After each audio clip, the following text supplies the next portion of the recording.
जय हिंद साथियों। इस आवाज से लड़ाई नहीं लड़ी जा सकती। जय हिंद साथियों। धन्यवाद। यह आवाज संसद तक पहुंचनी चाहिए। मेरे प्यारे बच्चों और उनके अभिभावक जो यहां पे आए हुए हैं, और बच्चों से ज्यादा कहना तो उचित यह रहेगा, मेरे भावी सिपाहियों, देश के सैनिकों, सम्मानित मंच, हमारे बीच में कुछ आपके साथी हैं। रेखा दैया जी हैं, सुरेंद्र पहलवान जी हैं, आपके गुरु जी रामदेव जी हैं, रघुवीर जी हैं, मलकियत जी हैं, धर्मवीर जी हैं, और बहुत सारे तमाम हमारे वो लोग हैं। इस मंच को आप ये समझिए कि इस मंच ने यहां पर जो आसीन हैं या जिन लोगों के साथ ये जुड़े हुए हैं, ये वो लोग हैं जिन्होंने मोदी सरकार को झुकने पर मजबूर किया और वन रैंक वन पेंशन की लड़ाई इसी जंतर मंतर पर जीतकर कुछ हद तक जीत ली है। लेकिन कुछ विसंगतियां जरूर पैदा हुई हैं, उनको हम पूरा करने के लिए लड़ाई लड़ रहे हैं। जय हिंद दोस्तों, जंतर मंतर पर देश भर के वो युवा जिनकी चाहत थी कि वो सेना में भर्ती हो, उन्होंने अपने एग्जाम दिए, मेडिकल फिजिकल करवाया, लेकिन उनको अपॉइंटमेंट लेटर नहीं मिला, यानी उनकी भर्ती को पेंडिंग कर दिया गया अग्निपथ योजना आने के कारण। अब देश भर के युवा जंतर मंतर पर इकट्ठा होकर और उनकी जो लीडरशिप कर रहे हैं वो कर रहे हैं कर्नल रोहित चौधरी साहब। उन्होंने जंतर मंतर से हुंकार भरी है। उन्होंने कहा है कि हम OROP की लड़ाई जीत चुके हैं, तो हम आपकी भी लड़ाई जीतेंगे। साथ ही साथ उनका यह भी कहना है कि यहीं पे पास में जंतर मंतर की लड़ाई के लिए स्टेज लगा था, लेकिन उन्होंने पूर्व सैनिकों द्वारा जो धरना दिया जा रहा है जंतर मंतर पर, उसके बारे में कोई बात नहीं कही, और इस लड़ाई को वो सक्सेसफुल मानते हैं कि हमने वन रैंक वन पेंशन की लड़ाई को जीता है। हालांकि उन्होंने ये भी कहा है कि इसमें कुछ पेंशन विसंगतियां हैं।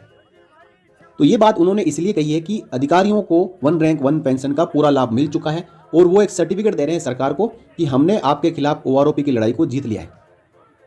इससे क्या प्रभाव पड़ेगा कि जो JCO जवान वहां पे बैठ के OROP की विसंगतियों के खिलाफ बात कर रहे हैं, आवाज उठा रहे हैं, धरना दे रहे हैं, सरकार कहेगी एक तरफ वहीं पे जंतर मंतर पे कर्नल साहब कह रहे हैं कि हमको OROP बिल्कुल सही मिल चुका है, दूसरी तरफ JCO और जवान जो बैठे हैं तो उनकी मांग क्या है। इस प्रकार जो नकारात्मक व्यंग्य और जो बातें कही जा रही है जंतर मंतर से, उससे देश के 34 लाख के JCO OR पेंशनर्स, वीर नारीज, विडोज के ऊपर असर पड़ने वाला है। इस बात को समझना चाहिए। साथ ही साथ उन्होंने बहुत ही बड़ी बड़ी बातें कही है, जो अब आप पूरी सुने और इस वीडियो को आप शेयर करें। यहीं बराबर में एक जगह है जहां पर हमारा पंडाल लगा रहता था, और ये लोग, कुछ लोग, रघुवीर साहब, कपूर सिंह, मलकियत, ये वो लोग हैं। आज कितने दिन हो गए? 3100 से ज्यादा दिन हो चुके हैं। वहां रोज दिया जलता है वन रैंक वन पेंशन की लड़ाई का। तो आज ये जो मंच आपके साथ खड़ा है, ये वो मंच है जिन्होंने लड़ाई लड़ी है। और एक नारा आप जो यहां पे लगा रहे थे, या तो भर्ती दो या अर्थी दो। अर्थी, ये गलत नारा है। लड़ाइयां जिंदा कौमें ही जीतती हैं। जब हम जिंदा रहेंगे तभी हम लड़ाई लड़ेंगे, और जिंदा कौमें ही जीतती हैं, और जिंदा कौम की तरह आप लड़ेंगे, और जिंदा कौमों की तरह हम जीतेंगे। यह आपको यहां से अपने आप में विश्वास पैदा करना है, और यह विश्वास लेकर हमने आगे लड़ाई को लड़ना है। साथियों, किसी भी लड़ाई को लड़ने के लिए सबसे पहले अपने अंदर विश्वास पैदा करना पड़ेगा। क्या वो विश्वास है? क्या वो विश्वास है? अगर वो विश्वास है तो वो लड़ाई जीती जा सकती है। लड़ने में शहादतें होंगी, लेकिन हम फौजी हैं, लड़ाई लड़ते हैं देश के लिए, और देश के लिए जान देने के लिए, कुर्बान होने के लिए हमेशा तैयार रहते हैं, और शहादतें देने के लिए तैयार रहते हैं। आप में से बहुत सारे बच्चे ऐसे होंगे जो फौजी परिवारों से भी आते होंगे, जो बहुत सारे ऐसे हैं जो कि फौजी परिवारों से नहीं भी आ रहे हैं। उनकी देश की सेवा करने के लिए एक उनके अंदर जज्बा है, सपना है देश की सरहदों पे देश की सेवा करने का, देश को महफूज रखने का। हमारे गांव, ग्रामीण इलाकों के अंदर जब बच्चे पैदा होते हैं, लड़के पैदा होते हैं, तो यही कहा जाता है कि भाई क्या बनोगे? कि भाई फौजी बनूंगा। कहते हैं बचपन से एक सपना होता है कि फौजी बनूंगा, और आज की सरकार ने इस सपने को तोड़ने का काम किया है। आपके देश की सेवा करने के सपने को तोड़ने का काम किया है, और आपका जो पीढ़ी दर पीढ़ी फौज में आना है, उसके रास्ते को काटने का काम किया है।